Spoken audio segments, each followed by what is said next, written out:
সিলেটবাসীকে অসম্মান করে বক্তব্য দেয়া এবার গণধিক্কারে মুখে পড়েছেন এটিএন বাংলা ও এটিএন নিউজের চেয়ারম্যান মাহফুজুর রহমান।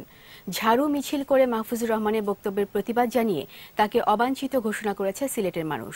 এরই মধ্যে সিলেটে বন্ধ করে দেওয়া হয়েছে এটিএন বাংলা ও এটিএন নিউজ চ্যানেল দুটির সম্প্রচার।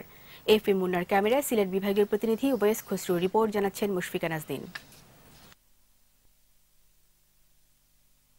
বাংলাদেশে যারা একদম সিলেটি পিওর সিলেটি বলতে এখন নাই, সবাই লন্ডন চলে আসছে, নাহলে ওখানে পড়াশোনা শিখে তারা ভদ্র হয়ে গেছে, আন্তর্জাতিক স্ট্যান্ডার্ডে চলে গেছে তারা, বুঝলেন না? সেই লন্ডনে এক সংবাদ সম্মেলনে সিলেটিরা এখন লেখাপড়া শিখে ভদ্র হয়ে গেছে বলে মন্তব্য করেন এটিএন বাংলা ও এটিএন নিউজের চেয়ারম্যান মাহফুজুর রহমান।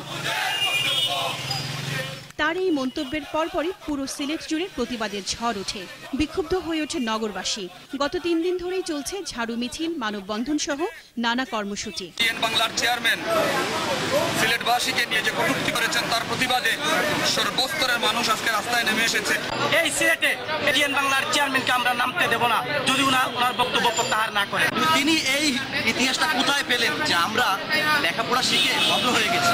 তাহলে কি আমরা এতদিন কি অভদ্র ছিলাম? এরই মধ্যে আন্দোলনে যোগ দিয়েছেন নগরীর জনপ্রতিনিধিরাও। তারাও মাহফুজুর রহমানের বক্তব্যের তীব্র নিন্দা জানান। উনি যে ওনার যে বক্তব্য যেটা দিয়েছেন, এই বক্তব্য অবিলম্বে ওনার এই বক্তব্যের একটা সমাধান আশা করব। সিলেট কেবল সিস্টেম নেটওয়ার্ক এসসিএস এর কাছে এটিএন বাংলা ও এটিএন নিউজের সম্প্রচার বন্ধের দাবি জানান সর্বস্তরের মানুষ।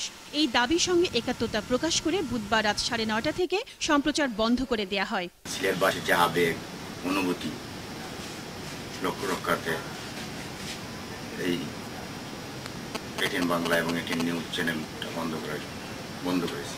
এরই মধ্যে এই ঘটনায় মাহফুজুর রহমান দুঃখ প্রকাশ করলেও সিলেটবাসীর দাবি, সিলেটে এসে প্রকাশ্যে ক্ষমা প্রার্থনা করতে হবে তাকে, নইলে আন্দোলন অব্যাহত রাখার ঘোষণা তাদের। Desk report, 21 television.